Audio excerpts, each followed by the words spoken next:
Welcome to the Deep Dive. You know, for years we've talked about this theoretical risk, this idea that a major cyber attack could cause, well, huge economic and financial damage. It was something you planned for, maybe on paper. But that risk, it's not really a what-if conversation anymore, is it? It's become this really harsh, immediate reality. It's hitting major industries, like heavy manufacturing, essential services all over the world, and leaving these massive, measurable financial holes. Exactly right. We are way past the point of wondering if an attack can stop a major company cold. Now, the conversation is squarely focused on calculating the sheer, almost catastrophic cost when production just stops, even for a few days. And maybe more importantly, what really impossible choices that kind of financial pressure forces on leaders. Yeah, and that's really our mission for this deep dive. We're going to unpack those extreme financial costs and also the ethical tangles that come out of these recent big incidents. And then we'll pivot a bit and look at how the cybersecurity community is actually responding, what's happening at key industry events, and maybe even more critically, how corporate roles themselves are changing because of this crisis. So yeah, get ready, because some of the numbers we're about to look at, they tell a story about vulnerability that honestly should concern everyone, from the boardroom right down to you, the consumer. Okay, let's dive in with maybe one of the most visible examples right now, the car industry, specifically Jaguar Land Rover, or JLR. Right. This JLR case is so important because it forces us to move beyond those abstract financial risks into just stark, undeniable figures. This cyber attack, it started paralyzing their production back on September 1st, and it didn't just hit their main factories, it also messed with sales, post-sale stuff across multiple countries, the UK, India, others too. Yeah, and when we talk about an incident like this, the immediate hit is really measured in daily losses. According to analysis from people like Professor David Ailey, the estimated daily economic loss, just from the JLR production stoppage alone, it's roughly 6 million euros. Every single day. 6 million euros daily. I mean, that's already a stunning figure, but wait, that's the smaller number, right? This is where it gets really, really sobering. If you translate that production halt into the actual cars they aren't shipping, you're looking at, about 1,000 fewer vehicles produced daily? And that translates to an estimated 83 million euros in daily revenue reduction. Gone. 83 million euros a day. That's the kind of math that, well, it should keep every major manufacturer awake at night. Just multiply that 83 million by, say, 10 working days. You're getting close to €1 billion in lost potential revenue in just 2 weeks. This isn't just a small dip. It's a truly catastrophic financial event, all triggered by one digital incident. And the cost, it just goes so far beyond JLR's own balance sheet. The human cost it's staggering. The disruption isn't just on the assembly line, it sends ripples through the whole supply chain. Analysts are saying something like 100,000 direct and indirect jobs in that chain are now at risk just because of this one interruption. It really shows how incredibly interconnected and maybe how fragile these modern industrial systems have become. And this is exactly where we connect those enormous numbers back to basic company strategy. The JLR situation forces that critical business question. How many companies out there, even the really massive global ones, can actually withstand losing potentially hundreds of millions in revenue over just 2 or 3 weeks? Yeah. Very, very few, honestly. And this just underlines the absolute necessity of what we call a BIA, a business impact analysis. Okay, so for listeners who maybe aren't deep in security strategy, what exactly is a BIA and why is it sort of the first line of defense here? Right. So a business impact analysis, it's essentially a structured way to figure out, often with painful clarity, which specific processes and systems are absolutely vital for the company to survive. And crucially, exactly how long the company can manage without them before the loss becomes, well, existential. Right. In the JLR case, it was obviously clear that those operational systems were mission critical. Without doing that thorough BIA first and then having a really solid recovery plan based on what you find, companies are basically just guessing how long they have until they hit that point of no return. And you just can't afford to guess when, like you said, 100,000 jobs might be on the line. And that guessing game, or rather the lack of a plan, leads us straight into the really thorny ethical problem these huge financial stakes create. You mentioned the BBC consulting economists. They estimated JLR's total losses could hit somewhere between 65 and 130 million pounds over just 3 weeks. When the losses pile up that fast, the CEO is facing just an impossible choice. The conflict is incredibly stark, yeah. And it really goes beyond simple corporate decision-making into something more fundamental. Option 1, do you pay the ransom? Knowing full well you're basically funding organized crime, maybe worse.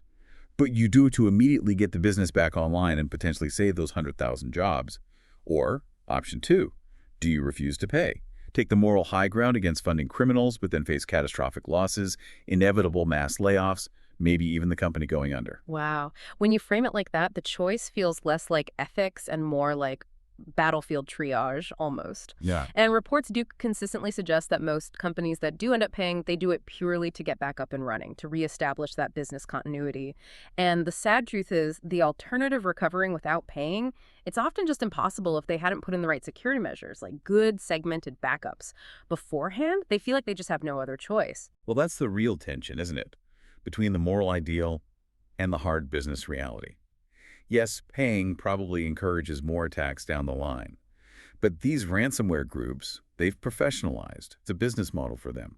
They generally know that if they take the money and don't give back working data, their whole reputation, their whole income stream just vanishes. So they usually deliver on their promise, simply to keep their business profitable. But paying is still a massive gamble, surely. Even if they usually deliver, the company's still trusting criminals. Oh, absolutely. It's a huge risk. Even if you pay, there's no guarantee they can actually fix the data properly. Maybe the encryption was flawed, or the decryption key doesn't work perfectly. Or worse, they can just come back a week later demanding more money, because now they know you're willing and able to pay. For many companies, it's a leap of faith driven almost entirely by that ticking financial clock. When you're bleeding 83 million euros a day, the time you have for deep moral reflection is pretty limited. Okay, let's shift gears a bit. Let's look at a case that maybe highlights stronger resilience when facing this kind of industrial attack. Acero's Olarra, that's the big Basque steel company.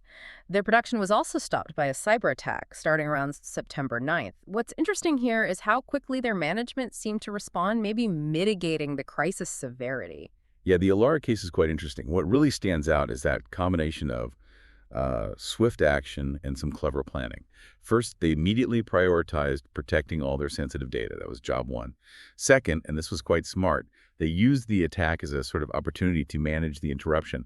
They actually brought forward some scheduled industrial shutdown days, maintenance days they already had planned for October to basically absorb some of that forced downtime. So they effectively turned an unavoidable crisis into a period of, well, managed maintenance. And critically, it sounds like they prioritized really clear communication. They were upfront with clients, suppliers, and maybe most importantly, their own employees right from the start. We know from other incidents how damaging poor communication can be. It leads to that, radio patio, the water cooler rumors, the internal gossip mill that just makes the whole situation worse, hits morale hard. That internal comms strategy is such a critical and often really overlooked security measure in itself. When you give people steady, factual updates, you starve that rumor mill, you shut it down. And if we connect this back to the bigger picture, these industrial systems, whether they're making cars or steel or providing utilities, they're targeted precisely because they are designed not to stop. They're built for continuous, 24/7 operation. So any interruption, any downtime is immediately incredibly costly. And that guarantees the criminals get what they want, that quick ransom payment. It's a very targeted, very high-profit crime model. Right. So given this intense financial pressure and, frankly, the sophistication of these attackers, how's the wider industry actually responding? We're getting some insight from major upcoming events like Securmática, right? It's the 35th edition of that Congress. That should show us where the strategic conversation is heading. Yeah, Securmática often sets the tone. And the focus seems to be shifting. It's moving beyond just technological defenses towards cultural and structural changes within organizations. One key idea they seem to be pushing is the role of large established companies acting as tractors. The idea is that these big players with their significant resources should be setting the standard for cybersecurity culture and investment. And that standard then hopefully trickles down, pulls up the standards of smaller companies, and eventually even helps educate individual citizens. Okay. And are there specific major trends dominating the agenda there? What shows the complexity of what we're facing? Definitely. Two big things stand out. First, digital fraud. This is being flagged as just a massive growing problem. And the consensus seems to be it requires fundamentally stronger collaboration between private companies and public sector law enforcement. We're already seeing some efforts, like something called Frat Defense, which sounds like a successful team-up between financial institutions. Right. And the agenda includes talks by big names like Banco Santander's global CSO and their fraud manager. The scale of organized digital fraud is clearly overwhelming banks right now. Okay, digital fraud is one. What's the second big trend? The second, and this one might be the most significant structural trend, is the changing role of the CISO, the Chief Information Security Officer. The sort of classic CISO profile is, well, it's mutating quite dramatically. They had to transition from being, the tech expert deep in the server room to becoming a manager who's deeply integrated with the actual business needs of the whole company. They need to focus on this broader concept of digital risk, which is really a higher level, wider idea than just technical cybersecurity. That distinction feels really important for our listeners. What does it actually mean for a CISO to move from being a machine room techie to a business manager? Well, it means they're moving out of the IT department, metaphorically speaking, and into the C-suite, into the boardroom conversations. Their responsibility isn't just firewalls and patching software anymore. It's about understanding how a digital failure impacts the company's stock price, the stability of the supply chain, the brand's reputation. They need to speak the language of profit and loss, return on investment, not just protocols and ports. Digital risk is about truly understanding that one bad security decision could cost the company, like we saw with JLR, 83 million euros a day. And then, crucially, being able to communicate that level of risk effectively to the CEO and the board. Right, connecting the tech to the bottom line. And tied into that tech side, we're also seeing huge market consolidation, aren't we? Security vendors buying each other up, Palo Alto grabbing CyberArk, CrowdStrike buying Onum. What's driving that? Yeah, that's definitely happening. It seems driven mostly by the sheer, overwhelming volume of information being generated, the flood of telemetry, security logs, threat data. All of it needs to be analyzed constantly to spot threats. It feels like companies are buying competitors partly to get the technological scale, the AI muscle, needed to better digest and manage what someone cullishly called that unmanageable diarrhea of data. There's just too much for any one tool to handle effectively. Okay, but that diarrhea of data raises another issue, doesn't it? For professionals, for learners, for anyone trying to stay informed, how do you focus when there's just so much noise? You mentioned this idea of insolvencers. Right. It's a bit of a cynical term, perhaps, but points to a real problem. We're seeing the rise of these digital influencers, people who very quickly latch on to complex, trendy tech topics like quantum computing, blockchain, generative AI, and they create a lot of content around it, often confusing content, mixing half-truths with buzzwords, which, ironically, can distract everyone from the absolute necessity of doing the basic core security hygiene work well. So for you, the listener, trying to get smarter on this, how do you tell the useful information, the grain, from all that distracting chaff, as the saying goes? You really have to question the depth of the source. Are they actually talking about implementing fundamental proven concepts? Things like multi-factor authentication, segmenting networks properly, good patching discipline? Or are they just hyping the next, unhackable quantum whatever solution? The real, often kind of boring security work is what actually prevents disasters like the JLR situation. The focus really needs to be on proven practices and validated expertise, not just marketing hype and buzzwords. Okay, so moving from the strategic view at Securmática to the real practical front lines. Root Valencia, happening September 25th and 26th, seems to show us the kind of hands-on expertise that's being actively developed right now to fight these complex threats. Exactly. Root Valencia is much more focused on deep technical skill building. Day one is all about advanced training, these formations. You see deep dives into DFIR, this digital forensics and incident response. Absolutely crucial, because you can't fight the fire effectively until you know exactly how and where the breach started. Then there's OSINT, or open source intelligence.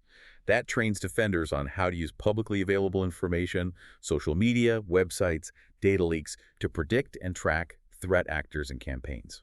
And it's not just those fundamentals, right? They're covering some incredibly specialized stuff, too, like red team strategy, simulating real attacks, Active Directory attacks, which are super common, and even really niche things like hardware hacking using Linux. It just shows the incredible breadth of skills that are needed now just to, well, keep the lights on securely. For sure. And then day two, the talks, they really demonstrate the sheer creativity of modern threats. You've got talks on things like InfoSealer's malware, designed just to steal credentials, methods for trying to de-anonymize profiles on the dark web, even things like next-generation drone warfare and its cyber implications. And there's even a fascinating Hack the Music project looking at vulnerabilities in digital audio systems. It just confirms that basically if it's connected to a network, it's a potential target. Okay, before we wrap this up, we really have to issue one final consumer alert, and this one hits really close to home for, well, pretty much anyone with a bank account. The good news first. Police did successfully dismantle a major fraud network recently. They detained 11 people. But this network had managed to defraud 273 people, stealing nearly 1 million euros. Yeah, that's definitely a win for law enforcement, dismantling the group. The bad news, though, is the truly terrifying sophistication of the method they were using, the modus operandi. This wasn't just, a dodgy email link you shouldn't click. No. They contacted victims directly, by phone, pretending to be a legitimate employee from the victim's bank. They'd use a pretext, like saying they needed to stop suspicious movements on the account, sounding helpful, sounding urgent to socially engineer the victim. And then, playing on that urgency and fear, they manipulated the victim into handing over everything. Login details, passwords, even those crucial one-time security codes that come via SMS or the banking app. They basically weaponized the victim's own desire to be safe and secure, turning it against them to steal their money. It's such a fundamental breakdown of digital trust. And that really leads to the ultimate warning, one that just needs to be repeated constantly. Do not trust anyone. Not even the person who calls you claiming to be from your bank. Just don't. Because the level of sophistication in these impersonation scams now is, well, it's terrifyingly effective and, as we saw, financially devastating for the victims. So let's try and bring this whole deep dive together for you, the listener. We've connected those huge financial stakes, shown by the JLR case, losing 83 million euros a day. We've looked at the incredibly difficult moral choices companies face under that pressure.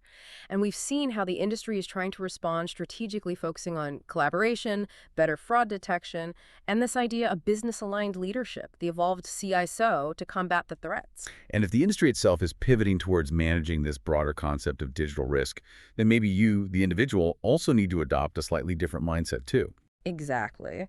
And here's the provocative thought we want to leave you with today. If the cybercriminals are now succeeding, often primarily by pretending to be the legitimate protectors, calling you from the bank supposedly to save your account, what does that actually tell us about the current psychological state of digital trust? Yeah, think about this. Is the constant security message we always hear, don't trust anyone online, be suspicious, is it inadvertently conditioning people to react instantly, almost obediently, to any fake urgency coming from someone claiming to be an authority figure fighting crime on their behalf? That blurring of the lines between the protector and the predator, where the attacker convincingly impersonates the savior, that really feels like the next and maybe the most dangerous frontier of social engineering. Something to definitely think about.